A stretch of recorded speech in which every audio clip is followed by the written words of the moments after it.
Tu es en couple avec une personne que tu aimes, l'amour est réciproque, sincère, ou alors tu es célibataire et tu te fais draguer par un homme qui répond à pas mal de tes critères, mais le problème, c'est qu'il est broke financièrement. Et broke financièrement, mais vraiment broke financièrement. C'est-à-dire, il n'a pas en fait les standards financiers qui correspondent à tes attentes, à ton niveau social, à ton éducation, à ton travail, etc. Et c'est une bonne personne. Alors, aujourd'hui, on va parler justement de la place de l'argent dans une relation amoureuse, surtout si vous n'êtes pas encore marié. Qu'est-ce qu'il faut faire? Reste jusqu'à la fin.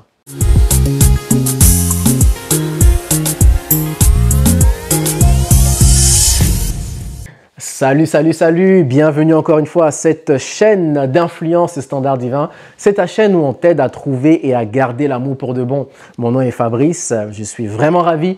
Si c'est la première fois que tu suis cette vidéo, je t'invite à t'abonner à cette chaîne. Tu peux cliquer sur la notification et recevoir toutes les vidéos, le contenu qu'on va poster. Et j'ai aussi une très bonne nouvelle à annoncer à tous nos abonnés, toute la famille des Standards Divins. Le samedi 3 décembre, nous serons à Paris, en France, pour un événement inédit, un événement spécial, ma femme et moi. Samedi 3 décembre, c'est un talk show et la thématique parlera justement d'amour, de sexe et d'argent. Alors, le lien est dans les commentaires, c'est standarddivin.com. Vous pouvez aller sur le site internet pour avoir un peu plus d'informations à cet effet. Alors, en parlant justement d'argent, quelle est la place de l'argent dans une relation amoureuse, surtout qu'on n'est pas encore marié? Alors, je peux vous dire, hein, Dieu seul sait ce qu'une femme amoureuse peut faire lorsque elle voit son copain qui est aux prises avec des défis financiers. On a vu quand même des situations qui se sont bien terminées, voilà, et on ne va pas seulement parler du portrait négatif, donc qui sont bien terminées, c'est-à-dire la femme, elle a aidé financièrement, parfois même ça va dans les 4 chiffres, voire les 5 chiffres hein, d'un point de vue financier, pour aider son homme en fait à sortir de la pauvreté, des problèmes de permis, d'études, de travail, des problèmes avec sa propre famille, etc. On a vu des cas qui se sont bien terminés, mais on a vu aussi des cas où malheureusement ça a été plus une perte, un chaos, un naufrage financier incroyable sans nom. Et c'est la raison pour laquelle je veux faire cette vidéo pour vous parler de quelques principes rapides qui peuvent vous aider en fait à éviter ce genre de situation. Alors, disons-nous la vérité, on ne vit pas d'amour et d'eau fraîche. Donc, peu importe l'amour que vous avez, la spiritualité, la connexion, etc. Et puis très souvent avec l'amour, voilà, on dit hein, l'amour aveugle. Mais on ne vit pas d'amour et d'eau fraîche. Il faut payer les factures, il faut acheter des propriétés, il faut envoyer les enfants à l'école. Il faut vivre en fait. Donc, ça demande quand même des moyens financiers. Ça demande une éducation financière aussi. Alors, à un moment donné, il va falloir avoir cette discussion avec votre partenaire sans tabou, sans complexe, parce que vous serez impacté. Le mariage, on marie les actifs, mais aussi on marie les passifs de son partenaire. Donc, la première des choses que je vais vous dire à vous, mesdames, c'est d'établir les limites financières que vous ne pouvez pas dépasser dans le cadre d'une relation amoureuse. C'est important de comprendre déjà ce principe. Pourquoi? Parce que déjà même c'est un principe qui est applicable à tout le monde, avec vos amis, avec vos proches. Vous pouvez être sollicité pour un problème de quelconque nature et très souvent, vous voyez, hein, vous pouvez prêter de l'argent à une amie, à un ami, et malheureusement, cette personne ne va jamais rembourser. Ça peut gâcher les relations amicales, fraternelles, même professionnelles. Donc, le fait de se fixer des limites, c'est de ne pas se rendre responsable du malheur de l'autre. C'est ne pas en fait avoir le syndrome en fait du sauveur financier. Il y a le syndrome de l'infirmière. Vous voyez, on a parlé de ça dans une vidéo.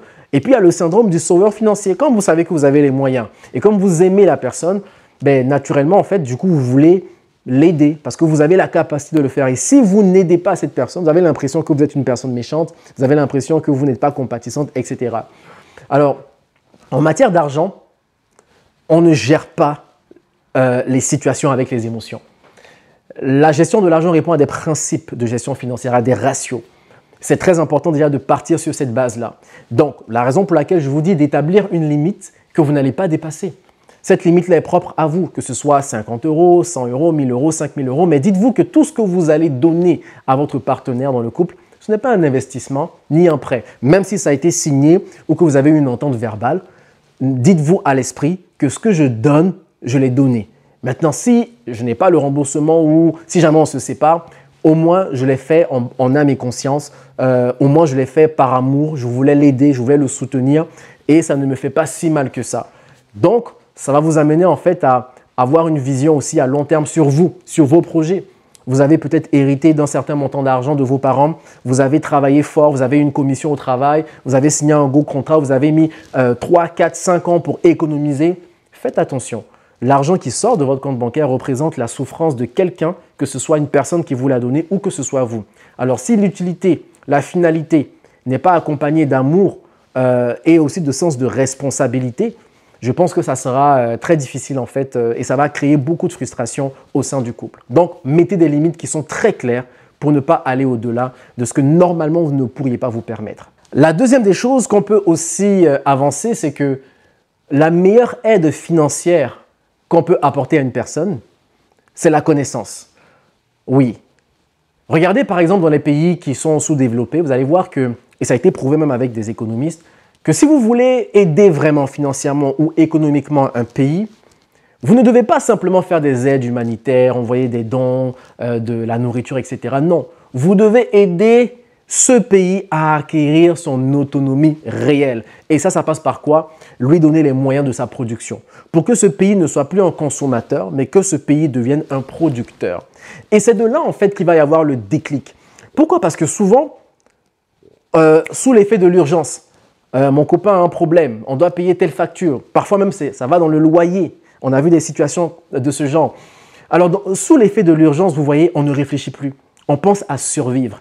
Et c'est ça la mentalité de la pauvreté. C'est que tout le temps, on pense survie. On ne pense jamais à la production. Ou du moins, on pense, mais on ne va jamais à l'action. La meilleure aide que vous pouvez faire à votre copain, oui, vous pouvez aider financièrement. Et puis bon, je pense que c'est aussi ça, hein, le sens de l'entraide. On est en couple, on veut bâtir quelque chose. On doit s'entraider mutuellement à tous les niveaux. Mais ayez le temps de parler d'éducation financière. S'il ne travaille pas, qu'est-ce qu'il fait pour avoir des revenus supplémentaires? S'il travaille, pourquoi est-ce qu'il se retrouve constamment en fait dans des manques? Posez la question, ayez une discussion qui est vraie en fait. Oh, les imprévus de la vie existent, mais pourquoi est-ce que c'est ce montant en particulier qui peut être un montant qui est important pour lui et même aussi pour vous? Qu'est-ce qui t'a amené en fait? Quelles sont les décisions qui t'ont amené à avoir cette dette, à avoir cet engagement? Qu'est-ce qui ne va pas en réalité? Quel est ton comportement vis-à-vis de l'argent? Excusez-moi, le premier problème, hein, la première source de pauvreté, ce n'est même pas en fait les capacités de gestion financière, etc. C'est le comportement vis-à-vis de l'argent. Il y a des gens qui sont des consommateurs excessifs. Il y a des personnes qui n'ont aucune connaissance de la planification, c'est-à-dire de l'économie, de l'épargne. Il y a des gens qui voient l'argent comme un moyen de montrer une richesse, de montrer en fait un semblant de richesse et de prouver aussi aux autres qu'ils ne sont plus là où ils étaient. Bref, il y a des gens qui méprisent foncièrement en fait l'argent. Et moi, je peux parler parce que aussi j'étais de ce bord-là. Je me rappelle dans mon enfance, même pas, ça fait environ plus d'une dizaine d'années, j'étais encore étudiant et avec ma copine, donc Flora, je voyais qu'elle travaillait. Moi aussi, je travaillais petit à temps parce que j'avais des business à gauche, à droite. Et j'ai vu en fait qu'elle a épargné 10 000 €, 10 000 $. Et moi, j'avais des découvertes, j'avais des dettes. Et moi, ça m'a vraiment choqué. Parce que je me suis dit, une personne de ma génération, comment ça se fait qu'elle arrive à épargner autant d'argent alors que moi, voilà, je suis plus éloquent, j'ai une grande vision, etc. Et très souvent, vous allez voir, hein, les hommes vont dire, oui, non, mais tu ne connais pas mon futur, etc. Je suis un homme de vision, des discours qui sont très spirituels, mais qui parfois ne veulent rien dire et qui sont en train tout simplement de les conforter dans une sorte d'ignorance ou alors de bassesse. Alors, c'est important. Regardez, moi, ce que j'ai fait, c'est que je lui ai posé la question. Tu as réussi à épargner tel montant d'argent, j'aimerais aussi pouvoir le faire. Ça veut dire quoi? En couple, il faut faire preuve d'humilité. Lorsque vous voyez qu'une personne a atteint un certain niveau de résultat que vous n'avez pas encore obtenu, posez des questions. C'est sûr qu'en phase de dating, en fréquentation, quand on apprend à se connaître, ce n'est pas un sujet qu'on va aborder tout de suite. Mais quand une fois qu'on a la confiance qui a été établie, posons des questions. Et c'est grâce à ces réponses, elle m'a parlé de budget, elle m'a parlé d'équilibre entre mes désirs et mes besoins. Et moi-même, je me suis vraiment fait un check-up et j'ai réalisé en fait que j'ai investi dans des costumes, j'ai investi dans des télévisions, 4K ou je ne sais pas quoi, 60 pouces, etc. Alors que j'ai un petit appartement de une chambre, ça n'a pas de sens. Bref, j'achète des téléphones à chaque année. il y a un comportement vraiment qui est très critique. Et donc, j'ai changé mes habitudes, je me suis éduqué et j'ai appris franchement à mieux gérer mon argent. Ce que je veux faire mention ici, ce que je veux plutôt souligner, c'est que ayez des discussions qui sont qualitatives. Il y a aussi ce phénomène-là, pendant que je parle de syndrome du sauveur financier, où votre homme se retrouve en fait à être le pourvoyeur financier de toute sa famille. Donc voilà, pour nous qui sommes des afro-descendants, qui vivons en Europe ou alors en Amérique du Nord, la famille généralement ne comprend pas nos réalités ici. Et donc, ils vont nous voir comme des guichets automatiques. On n'a rien à faire de ce que tu traverses dans la vie. Si tu as un bon bureau de crédit, ils ne savent même pas ce que c'est, dossier bancaire, etc. Et voilà, ce sont des sollicitations. Chaque mois, le petit frère a besoin de ci, on doit payer l'école de ça, la tante ici, l'oncle là-bas, papa ici. Et puis finalement, on ne s'en sort plus. Alors, c'est important. Moi, j'aimerais avancer ça avec beaucoup d'assurance et de fermeté. C'est qu'on ne peut pas aider une personne qui se noie lorsque nous-mêmes, nous sommes en train de couler dans l'eau. Je répète avec beaucoup, encore une fois, de fermeté, on ne peut pas aider financièrement quelqu'un qui est dans le besoin alors que nous-mêmes, nous sommes aussi dans le besoin. Je n'ai pas dit de la délaisser, parce qu'en effet, il peut y avoir des sensibilités familiales, etc. Mais je dis de minimiser. Parce qu'il faut penser à soi, parce qu'il faut penser à son futur, parce qu'il faut penser à son mariage, et nous aussi, nous serons parents.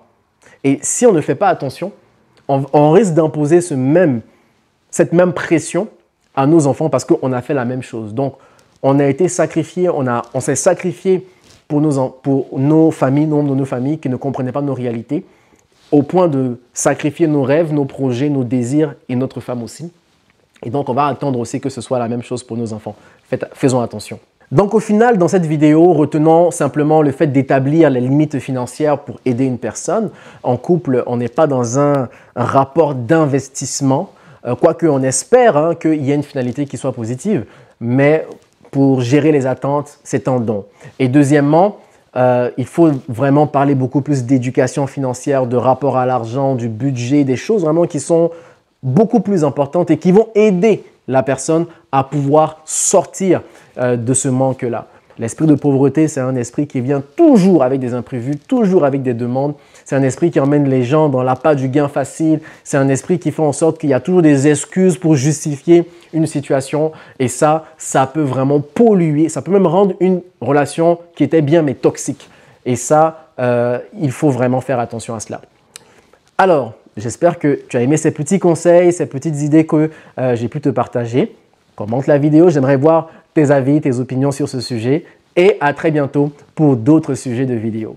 Bye bye.